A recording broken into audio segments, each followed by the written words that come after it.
کا لنگر آج بھی بٹ رہا ہے۔ بغداد کی وہ ایک ایسی بارگاہ ہے جہاں سنی اور شیعہ دونوں ہیں، دونوں تسلیم کرتے ہیں ان کی ولایت کو۔ اب رہے بات اہل حدیث کی یا دیوبند کی، ان کی کتابیں اٹھاؤ تو پتہ چل جائے گا کہ غوث پاک کے متعلق انہوں نے کیا کیا نہیں لکھا۔ پیر پیراں، میر میراں، شہنشاہ بغداد، بلکہ شیخ ابن تیمیہ جو ہر ولی کی تنقید کرتا تھا، ہر صوفی پر تان و تشریح کرتا رہا، اس نے اپنی کتاب میں لکھ دیا کہ میرے پاس اتنی تواتر تک، تواتر کہتے ہیں اتنے لوگوں کا بیان کرنا کہ جن کا جھوٹ پر جمع ہونا محال ہو۔ شیخ ابن تیمیہ کہتا ہے میرے پاس اتنی تواتر سے کسی اور کی کرامتوں کا ذکر نہیں پہنچا جتنا شیخ عبد القادر جیلانی کا پہنچا ہے۔ الفضل لما شہید بھی الاعداء، فضیلت تو اس کی ہے جس کی دشمن بھی گواہی دے رہے ہوں۔ عزیزان گرامی وقار، سرکار بغداد رضی اللہ تعالیٰ عنہ کی ولایت پر تقریباً امت کا اتفاق، بعد میں آنے والے سارے مسلمان انہیں ولی مانتے ہیں۔ اور یہ اور بات ہے کہ ولایت تک سب کا اتفاق ہے، اب غوث کے مقام کے متعلق الحمدللہ ہم منفرد ہیں اس میں، اس لیے کہ ہم انہیں غوث اعظم بھی کہتے ہیں، استغاثہ بھی کرتے ہیں۔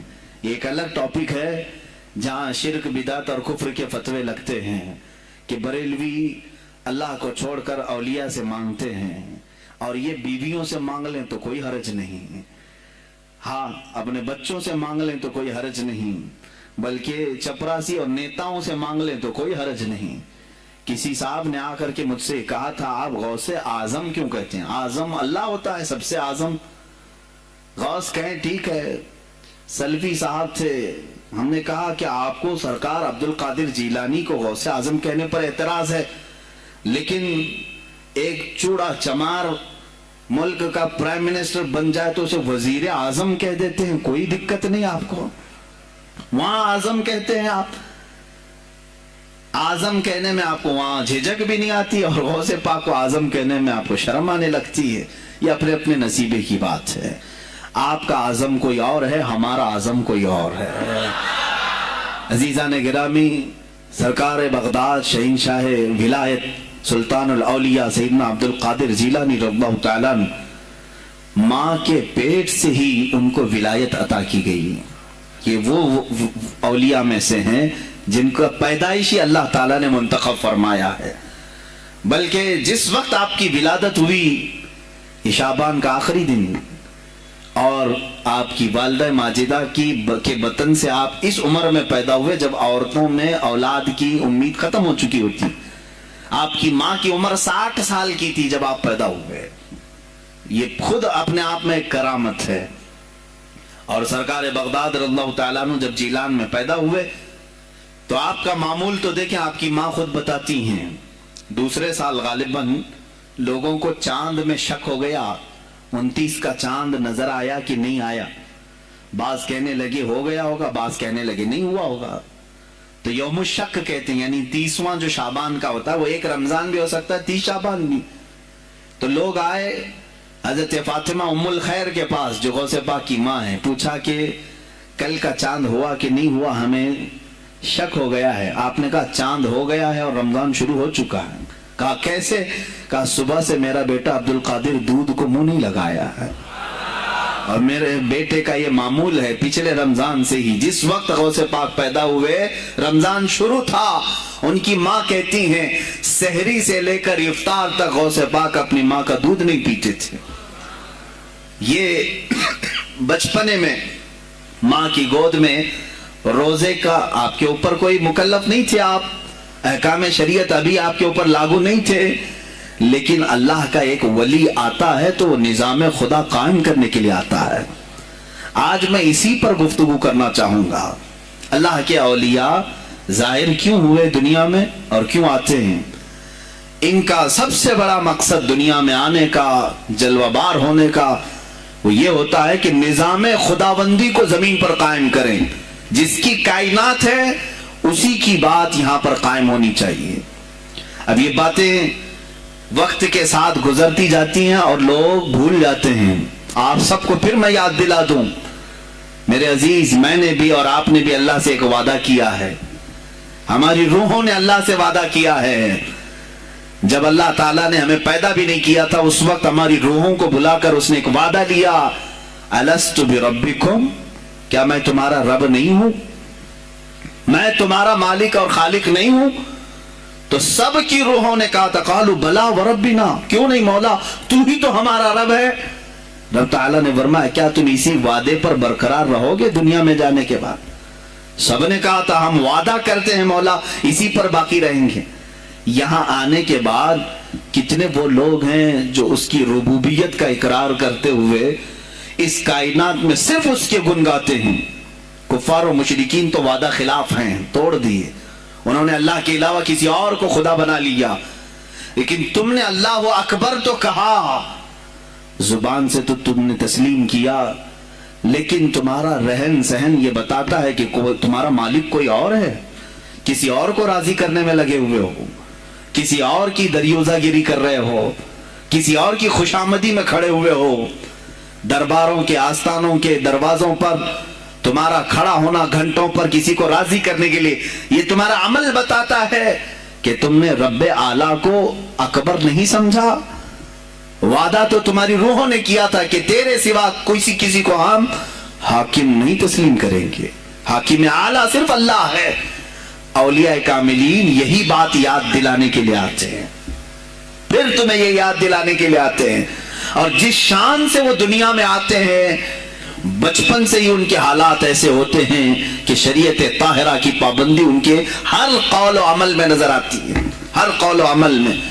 اس لیے کہ ہم جس کی زمین پر ہیں اور جس کی آسمان کے نیچے ہیں، بات ہوگی تو صرف اسی کی ہوگی، بات ہوگی تو صرف اسی کی ہوگی.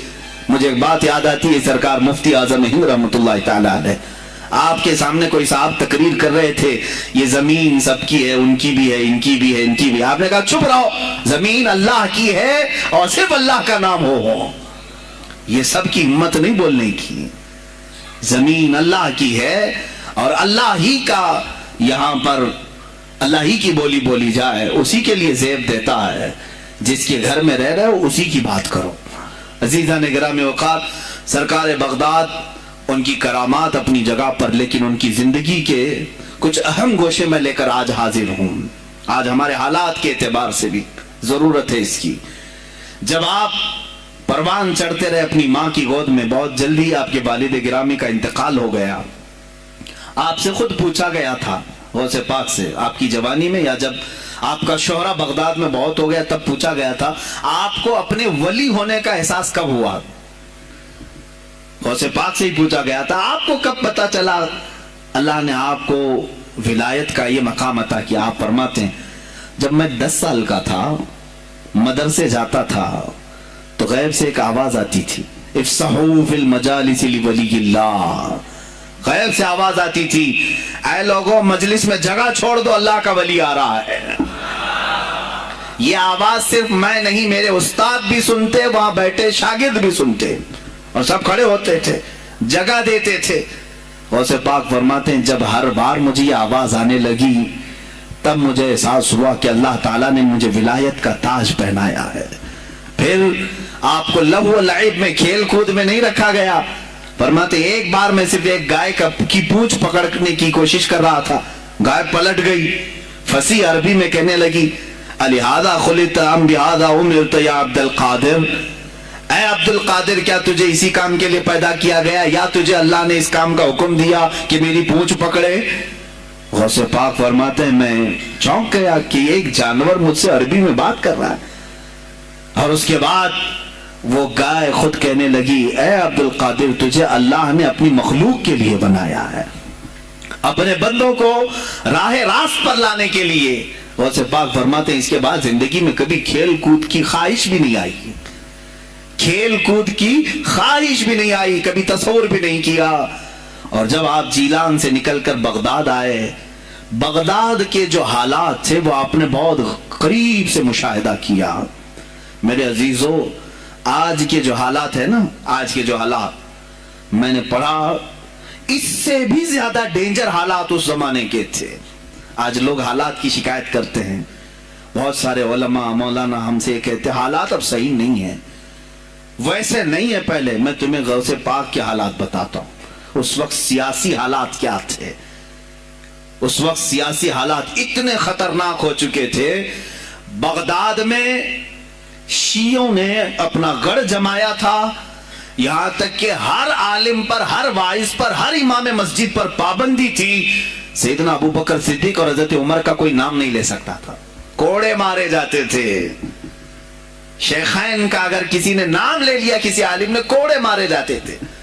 خلیفہ واثق باللہ تک یہ تاریخ چلی بغداد میں، اور سلطنتیں ٹوٹ چکی تھی.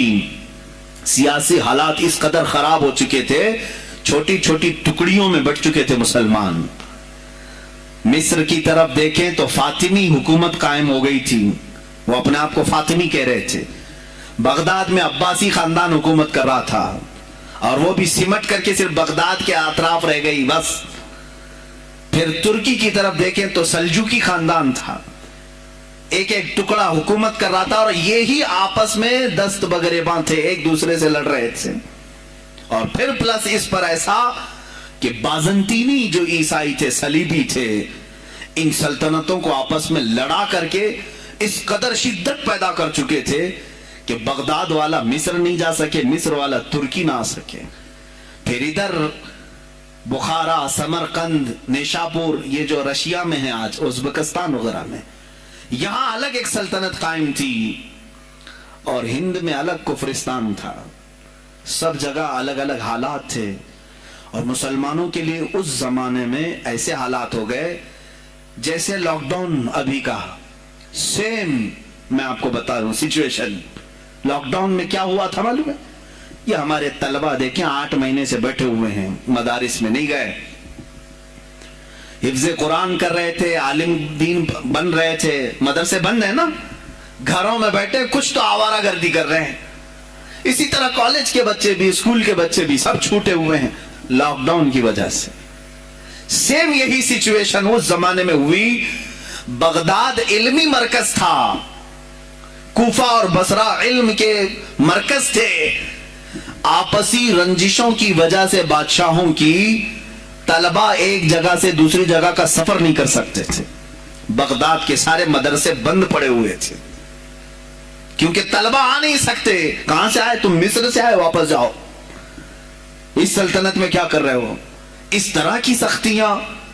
یہاں تک کہ یہی زمانہ ہے جب حسن بن صباح نام کا ایک ایسا منافق جس نے اس زمانے کے بادشاہوں کو خرید لیا اور کچھ لوگوں کو نشے کا خوگر بنایا. حشیشین وغیرہ آپ نے سنا ہوگا، صلاح الدین ایوبی کا زمانہ ہے یہ. غوث پاک سے صرف 4 سال بعد صلاح الدین ایوبی آئے، صرف 4 سال بعد. اس زمانے میں حسن بن صباح نے ہزاروں نوجوانوں کو نشے کا عادی